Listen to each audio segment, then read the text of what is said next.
Welcome to Creative Life Spiritual Center on this beautiful warm Sunday. It's already, well, it'll probably be in the 90s by the time we exit at more or less noon. So take the necessary precautions. Stay hydrated. Stay good and hydrated. In fact, we have bottles of water in the refrigerator. Pick one up on your way out, if you would, for the ride home. We've decided to keep you on your toes by just completely rearranging the articles of service here. And who's doing what? Before I do the inner healing, which I'm about to do, just one note on sunscreen from a lifetime sunscreen wearer. It is best to put sunscreen on cool skin, not hot skin. So while we will have sunscreen available for you, I suggest you put it on at home first and just re-up. It stings. So I'm going to invite you to take a nice deep breath, breathe it all the way down. Relax as you release that breath. I invite you to take one more. Just breathe it all the way in. Breathe in. Springtime. And as you relax, release that breath. Just breathe out everything you're ready to let go of.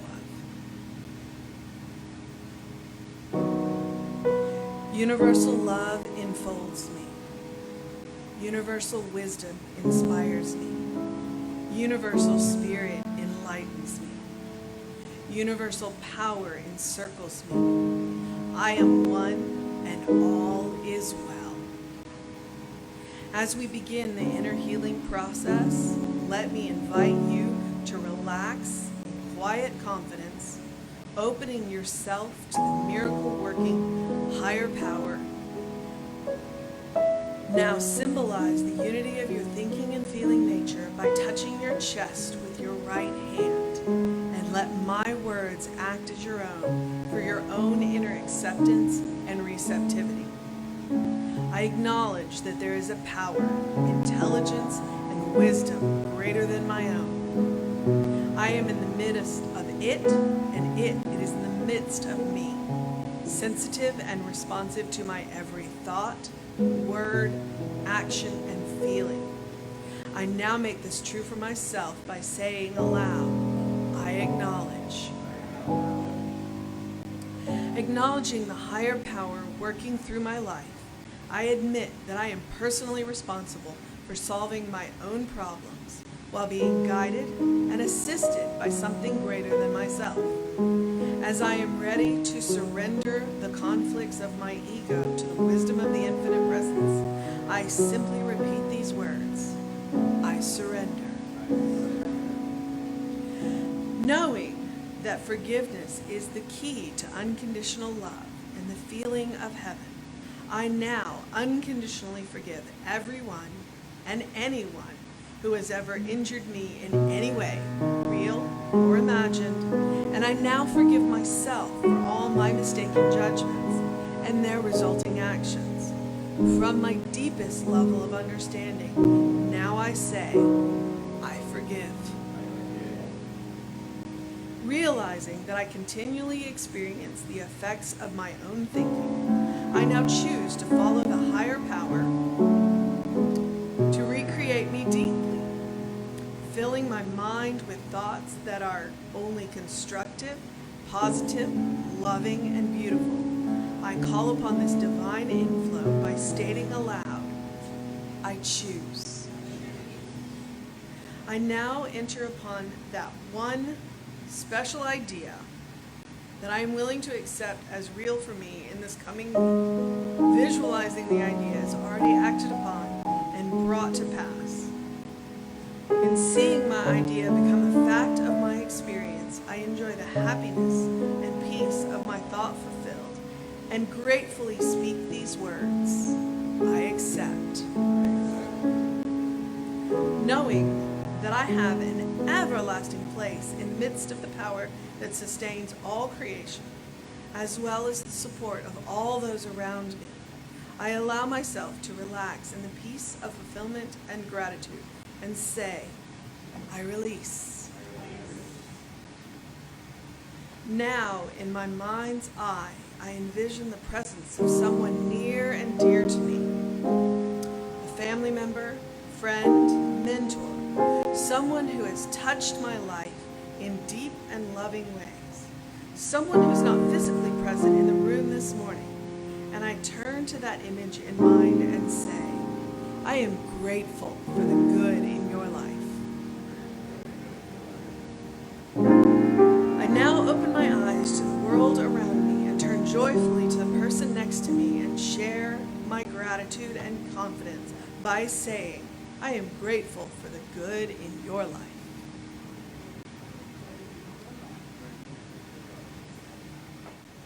Well, we got a lot to talk about today. As I mentioned, Builder and the Plan by Ursula Gestefeld. This is in the public domain, and you can get a free version of it by clicking the link in our weekly emails, and you can get a better version of it than that link provides if you search for it yourself, because you can get it in a form that's not in a Google Books window. It's you can translate it or something into a PDF and download it and make it word searchable. So if you're into that kind of thing, you can also buy the actual hard copy, but they're kind of hard to come by. She wrote she was born in the 1840s, and she wrote really in the 1880s into the 1900s, and so the wording is dated, and this book is actually a facsimile of an original print, which is cool because somebody had underlined some things in it, and apparently the only copy they could find of like the first edition, so it's carried over into here. But last month we had a series on the heroic journey, drawing inspiration from Joseph Campbell's work and others, and about how we go through these various stages to ultimately return to the world as the same person that we were, but changed. Lisa brought us home in the last week of the returning to the world. The last week, starting this series, we talked about building a foundation, pouring a foundation, or actually recognizing, you build a foundation. You come home and you decide to build something based on your travels, but actually what we were doing was recognizing the existence of a universal foundation that's already been poured for us, that is God, that is Spirit, that is the source of all things, and that operates according to her, and I'm inclined to agree, as a principle rather than as a personality. She said, I don't like calling God He. And this was going way out on a limb in the time when she said it. It was going way out on a limb, her saying anything of a spiritual doctrine nature, But to say that in particular was pretty radical for the time. She contributed to, by the way, as I mentioned last week, to the Woman's Bible that Elizabeth Cady Stanton and Susan B. Anthony created that still exists today. It's a beautiful document. Anyhow, she said, so I don't like calling God He, but I don't want to call God She either, because it's a principle, not a personality. Some of you have heard that expression before in other rooms. Principles, not personalities. Why? Because personalities waffle. Personalities change. Personalities have mood swings. You're dealing with the most stable personality has its moments. But when you're dealing with the principle is secure and it's sound and it delivers. And to use a tired but effective example, we come in here and we turn the lights on and we turn the soundboard on and all of this, and none of this stuff talks back. None of this stuff says, well, now what are you going to do in here today? How long are you going to be?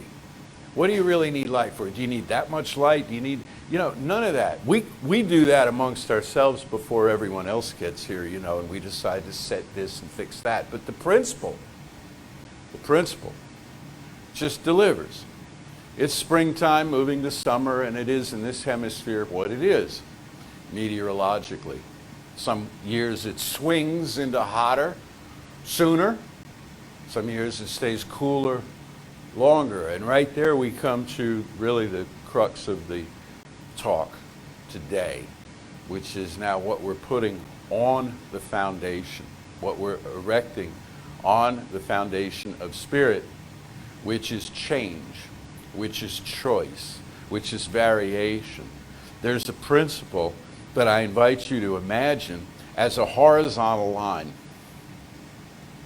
You picture a horizontal line? Sure you can. In fact, there's some in the room if you need help. A horizontal line is principle. There's a wavy line runs through it. That's personality. That's our use of principle. That's what are we going to do today? How are we going to feel about things? How are we going to feel about things? Last week was about thought. This week is about feeling. Next week and the week after that, we're going to work on putting them together.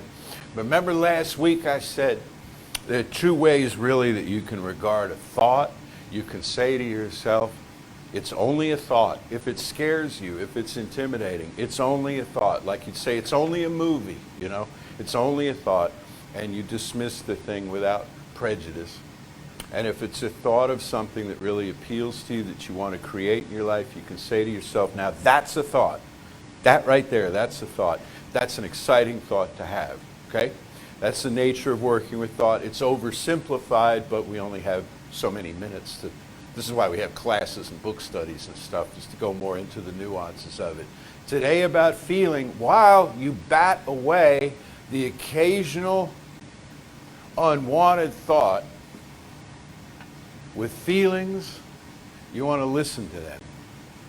You want to listen to them. You want to see how you feel about things, because this tells us where we've put our power, where we've put our power over our lives, where we have had a thought or a pattern of thought that we have thumbtacked into perpetuity, like on the bulletin board of the consciousness, by wrapping it in feeling, by getting engaged in the feeling of it. And I bring this up because, among other things, today is Mother's Day.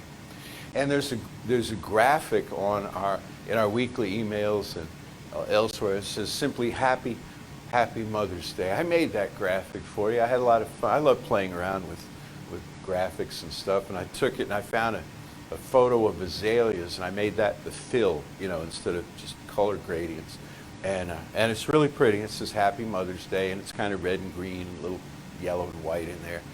And I got to thinking about that in terms of context. When someone says to you, Happy Mother's Day, there's three ways they can mean that. One is simply as a greeting. It could be Happy Sunday. It could be Happy May the 8th. It could be happy anything, you know, of an occasion. Wishing you a happy time. The second way is as a declarative statement, meaning it's Mother's Day, therefore it's happy.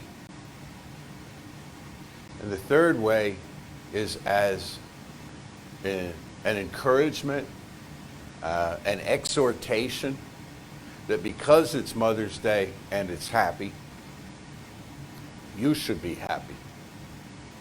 Why aren't you happy? Why aren't you happy? Why aren't you as happy as you should be? If you're happy, are you happy enough? On a scale of 1 to 10 of happiness, where are you on that scale? You see what we do to each other, and we talk about this a lot of times at the kind of the more prominent holidays of the year. But this day has an emotional load to it that is singular. It's Mother's Day. Mine's not here anymore. She hasn't been for 27 years. That impacts me, not just on this day, but every day, every time I think of her. A number of you have had your mothers pass into spirit in the last couple of years. And by you, I don't mean necessarily you in the room, but you watching and of this community. I know that because we've had funeral after funeral after funeral here. And I know that some have had mothers, whether living or in the beyond, who weren't all that as mothers. And that's another form of melancholy, is I thought I was getting her I saw on TV. They used to joke about, they say, cook like Betty Crocker and look like Donna Reed. Isn't that offensive? But that was kind of the model that a lot of us grew up with that was vended to us by the media. And ours didn't look like that. And sometimes she had problems, and sometimes she was ill, and sometimes she was mentally ill, and sometimes she was addicted, and sometimes she just wasn't there. And maybe she didn't want us at all. And all of that, and it's Mother's Day, and we should be happy. Now, I'm not here to trash Mother's Day at all. I mean, really and truly, you know, it's a wonderful day. It's great that we should have a day where we honor mothers. I'm just saying that when the world crowds in on you and tells you how you ought to feel about it, don't look to the world.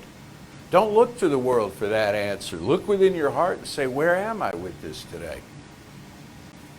It occurred to me, my mother being gone 27 years is not only the thing that's sort of there for me. She was only 2 years older than I am now when she left this earth. And so you start kind of the old expression of hearing footsteps, you know. You start wondering about things. And so I went into the past and I thought about when, I'm a New Yorker, some of you know, and when I was like 12 or 13, I took her to brunch. We went to Schrafft's.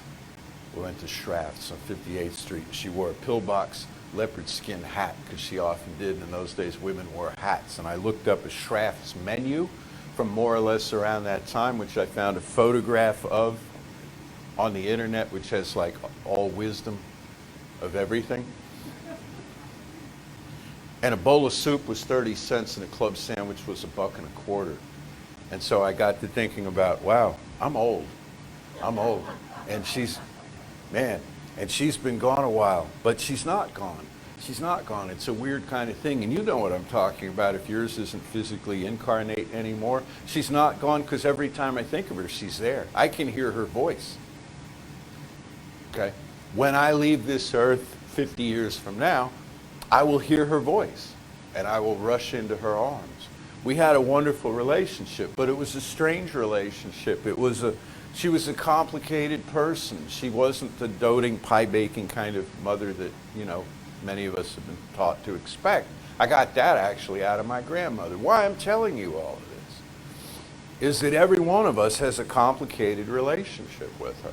And that's leaving aside for the moment the matter of whether you are a mother to children and how they look at you and how you feel all about that. And it is a difficult time in the world right now for women and for children and for the whole subject of motherhood.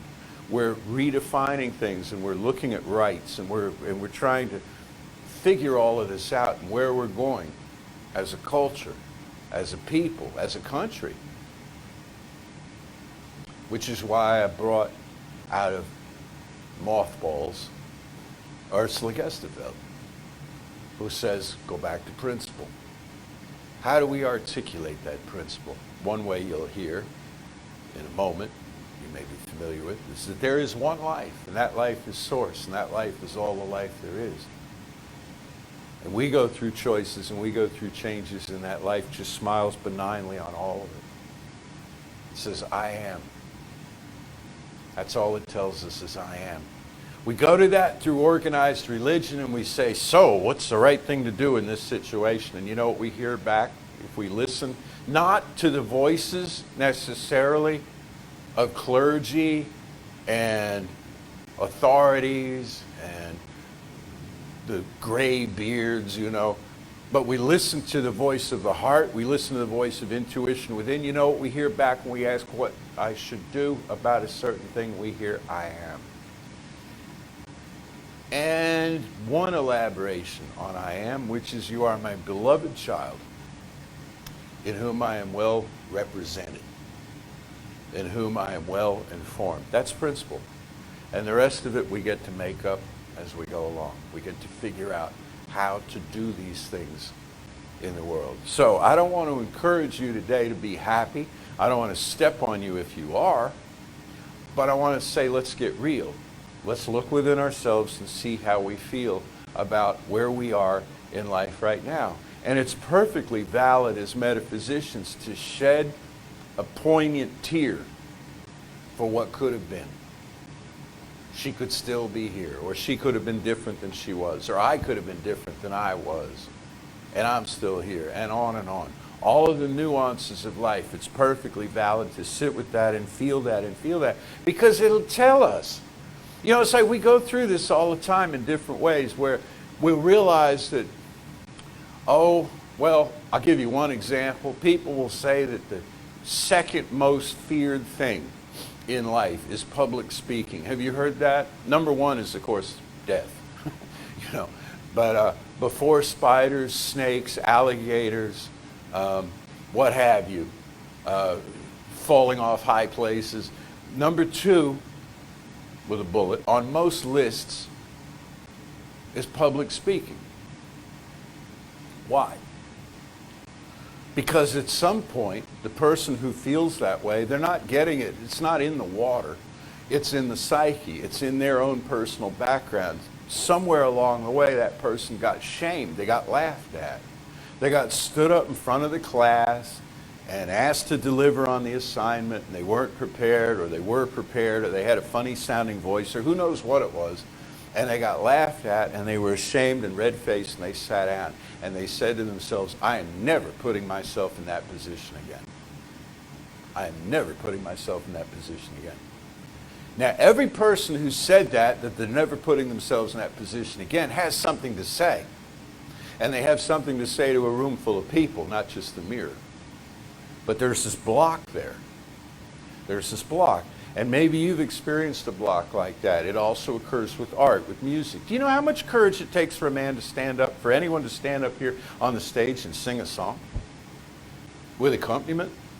Jeffrey joined him in harmony on the second verse, but so what? I mean, Frank, that's huge. That's huge. Frank did that. Why? Because he had a song in him that wanted out. He had a song in him that wanted out. You have a lovely voice, too, and I mean that objectively as well as you're my friend and I tell you this. But, you know, the fact that you have this lovely voice doesn't I don't know, outrule the fact that at some point in time, you were probably told to stop singing, because all of us were. Don't sing at the table, don't sing in the house, don't sing that, or don't listen to those records, you know. Right? There's always some kind of a governor that's put on us. There's a time we can't sing. There's a time we have to be appropriate, and so we shut down. And if we are shown the belief that what we're doing is inappropriate in a particularly punitive way, we mark the date on our souls, and we say, I will not go there again, because it hurts too much to do that. Until a song just has to come out. Now, I'm putting on you a big story that isn't necessarily so, but I'm using it as an example, you know. It's like, we got to get ourselves out of the way of the divine circuits. That's how Emerson put it. He actually called it our bloated nothingness, to get out of the way of the divine circuits. And what he meant by that was not something disgusting or insulting. What he meant by that was, we have a festering wound of background, of experience, of hurt, of pain, that gets in the way of our free delivery of life. This doesn't need to be the case. How do we heal it? We go to the source that made us, and we say something. In some schools of thought, it said, what is your will for me? What is your will for me? That's a little too something for me. I don't care for that languaging of it, but it comes across the same. What would you have me do? How can I best serve? How can I live up to inner divinity in outer expression? And you know what will happen? You'll get an idea, or people will show up in your life saying, say, can you help us with this? We need a song sung. We need a talk delivered, you know? People will show up in your life, and they'll extract from you what it is you have to give them. And you'll give them your best self. And this is what, a number of us were fortunate enough to have mothers who taught us that. Mothers have a reputation for being selfless and giving, and there's an old saying that says a mother, let's see if I get this right, a mother is someone who, realizing that there are just not quite enough slices of pie for everyone who's hungry, declares to the room, I never did like pie. Okay? That kind of selfless devotion is useful. You don't want to give it all away. You don't want to be a doormat, even to your own kids. But to have that attentiveness where you see and you look ahead. Mothers are real good at this with their kids. And not that fathers aren't, but it's Mother's Day. So, where she can see what's coming. If you head there, that could be a pitfall. That could be trouble. Let's move that, Let's fix this over here, because in 2 or 3 years, you're going to need that. You're going to get to that point in life. I want that. I don't just want to receive that. I want to be that, in the world. I want to be that kind of person who sees further down the trail for where all of us are heading, so that I can help my companions on the journey not fall by the wayside, so to speak, not trip over things. So that's why I teach kind of a positive living message, not because it's, about glamour or fame or anything else, but it's about truth. It's what works. It's what worked. Because I spent some time, I got into this teaching young, granted, but I still had some run-up to it where I spent some serious time in a very negative space about the world, about myself in the world, about authority, and so on. And it got me nowhere. It dug me a deeper pit, is all it did. And when I started practicing the idea of believing that the universe is one whole system that's built on unconditional love, my life got better. And when my life got better, I needed to tell some people. And you became those people. And this is what we do here. But again, notice where you are today, and notice that you're building on that foundation. And Scripture is full of references to this, that if something be amiss in the temple, in the creation of the temple, then it's not sturdy. There's a pillar loose. I'm paraphrasing, but you get the idea. So you've got to go back and examine what all was built there. I paused there for a moment because I was reminded near where I grew up was a university, well, pretty right across the street really, and they built a law school building when I was about the same time I was taking my mother to Shafts. And the building immediately had problems. And the contractor got sued, and I think they had to take it pretty much down and start over because they had, I'm not making this up, mixed into the concrete oatmeal. Oatmeal. A lot of oatmeal. Somebody was cutting corners. Oatmeal was cheap. And I guess, floors started to fall off with pilings and all the rest, and it became quite a thing, okay? Did I make you hungry? Why I'm telling you this is, I don't want a life built on oatmeal. I want a life built on a sturdy foundation and built on the solid rock of faith and so on. Petra, the rock. And in order to have that, I have to go back and look and see where I sold out, where I gave up, where there are weaknesses that have never been fully addressed. And rush to that spot and interact with that. And then I heal. And then I heal. Maybe in an instant, but more likely in a process. More likely in a process.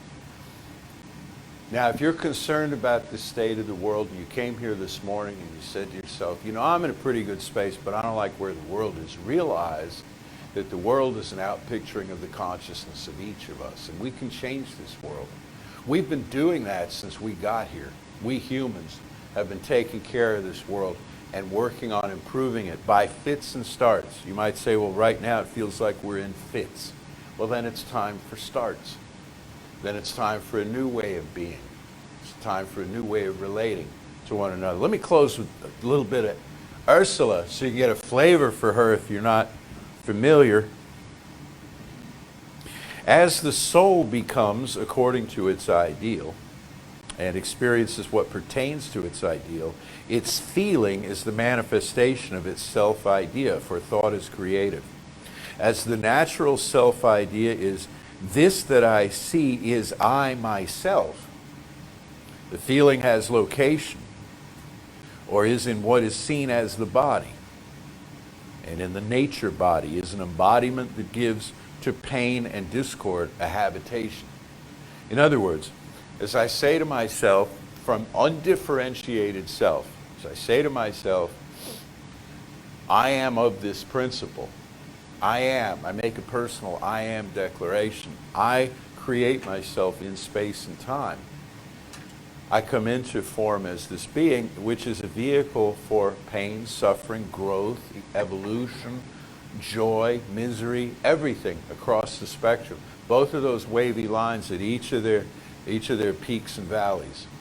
I create myself in this world as fully present, as someone who is now consciously a co-creator with infinite principle. It needs me to be in my life.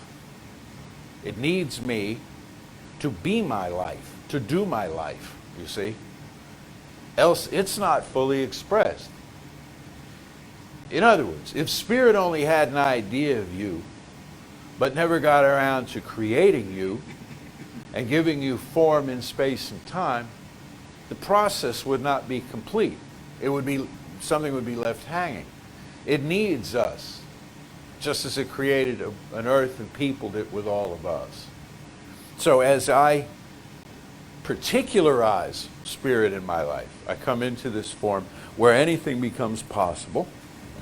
And she says over on, this is on 170 for those of you who may be following at home, because the self-idea gives quality to the soul's incarnation and embodiment, because the soul can think or form, contrary to natural tendency and mortal sense, if it chooses, and thereby form a self-idea according to, instead of contrary to, the truth of being, what the soul forms and embodies volitionally can overcome what has been formed and embodied unintentionally. Now that's the world's longest sentence, but what she's saying there is that you overcome with consciousness, with awareness, with mindfulness, all the rubbish that has been accumulated unintentionally, as I talked about last week, before we knew that there was such a power, and we were giving it rubbish. We were giving it nonsensical ideas or self-contradicting ideas, you know, and wondering why nothing was really moving forward. Once I catch the vision of who I can possibly be and I start working volitionally with this power, all of a sudden it steps up and delivers. And I can't resist, there's one more I have to read you. Because the natural self-idea and embodiment and the divine self-idea and embodiment stands the volitional work of the soul. Between them, I think I said because, between the natural self-idea and the divine self-idea stands the volitional work of the soul, consequent upon its choices of what it will do. This choosing consequent upon the power of choice becoming active in the soul. This activity stimulated by the consequences of the natural self-idea felt by the soul as something undesirable of which it wishes to be rid. So here's this issue, see. Here's the oatmeal in the concrete. Here's the laughing class of ridiculing the speaker. Here's mom who wasn't around, or who was until she wasn't. Here's the problem. Here's the problem. And the soul wishes to be rid of this. And you see the stages she describes that it goes through, of volition, of choice, of activity.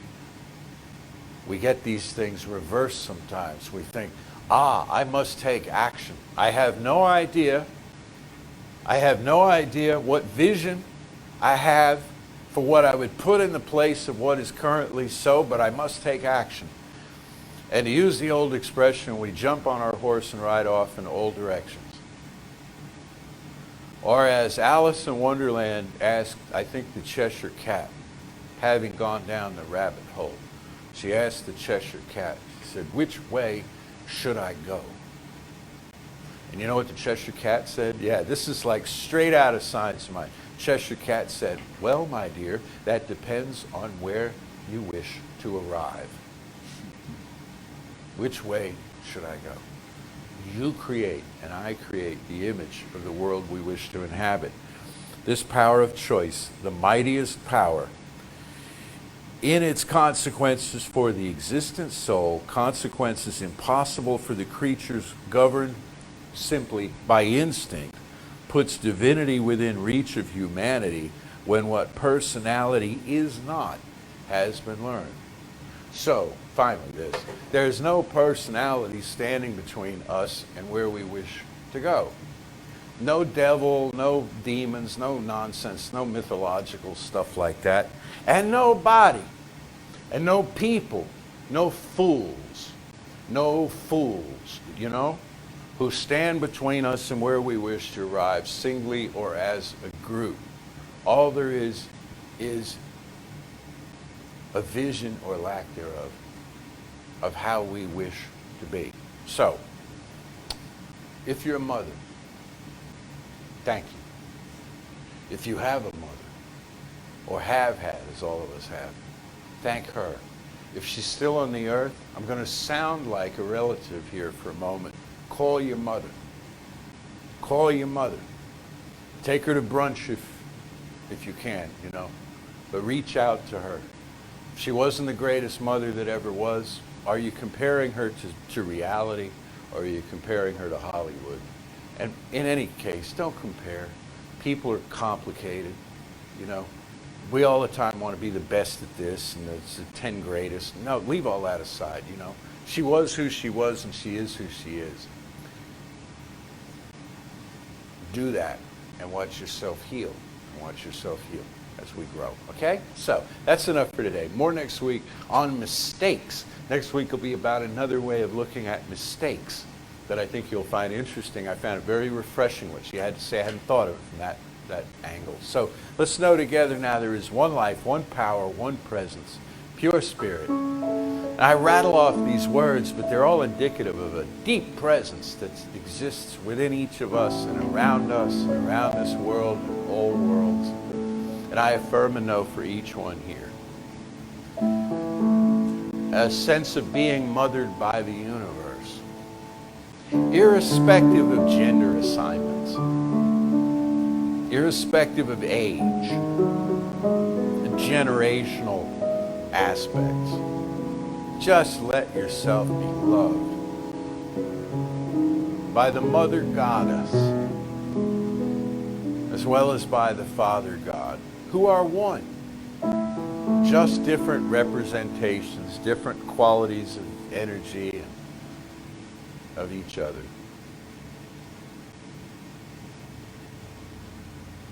We'll call it the universe welcomes us with open arms. It says we are its beloved child, in whom it is well pleased, but more than pleased, represented and acted in form. Everything we need to do is before us to do. The right ideas, feelings, and sensations jump into our minds and hearts at just the right moment. Whatever there is to heal presents itself in a manageable, even logical way, so that we need never be overwhelmed by the depth of any feeling. And in this way we draw our power back to invest the future with deep feeling, as though it were already so. For this knowing and its manifestation in form, I am so deeply grateful. I release this word now into the infinite, calling it done, and so it is.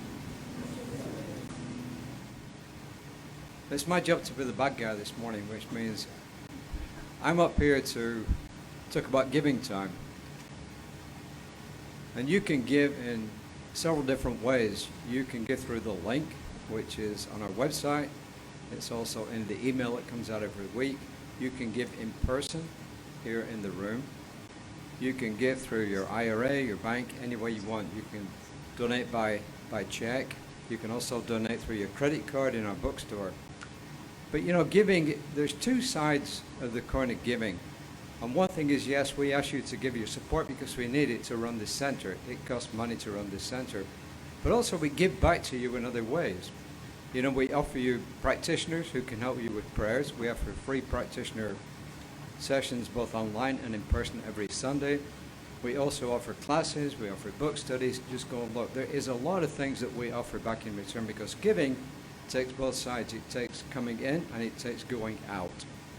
So please be as generous as you can. We appreciate all that you give to us, whether it's your time or your money or however else you give to us. So now let's all say together, oh yeah, first of all, that's a good reminder. If you are here for the first time, would you please hold up your hand? Our practitioner, Shirley, will give you a little package of information which will tell you more about our center. And if you feel lost about our teachings, we offer classes at this center. We also offer classes online. We offer classes through our central organization, Centers for Spiritual Living. So now let's all say together, as you take your gift in your hand, in person or consciously, divine love, through me, blesses and multiplies all the good I am and have, all the good I give and receive. I am prosperous now, and so it is. Now I get to redeem myself. So, Reverend Lisa normally does the close. It's my job to try and fill her shoes today. And in actual fact, what we're doing is a benediction. We are blessing you on your way as you go from here today. So when I grew up, I had two mother figures. I had my own mother, who was a single parent. But I also grew up Catholic, so I had Mary as another mother image. And I am eternally grateful for those. So in whatever way you can, I invite you to think about the mother images who've been in your life, as Reverend Jesse said, and to give thanks for some of the things they gave you, because even the ones we didn't get on with, at least they gave us life. So my job is to remind you that life is a wonderful thing, and to thank your mothers for the life they gave you, to thank all the people in your life who are mother images. And let's just know together, as we leave today on this Mother's Day, that there truly is only one life. That life I choose to call God.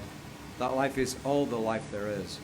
And I claim in this one life the highest blessings for each and every person on this planet. I claim the highest blessing for all the mothers on the planet, for all the children on the planet, and for every single being on this planet. And in joy and in love and in gratitude, I release this word as I release you now into the divine law, and I call it done, and so it is. Say with me now, something wonderful is happening through me. Something wonderful is happening through me. I feel it in my body. I feel it in my body. I feel it in my mind. I feel it in my mind. I feel it in everything I am. I feel it in everything I am. I choose it. I choose it. I trust it. I trust it. I use it. I use it. And I love it. And I love it. So it is. And so it is.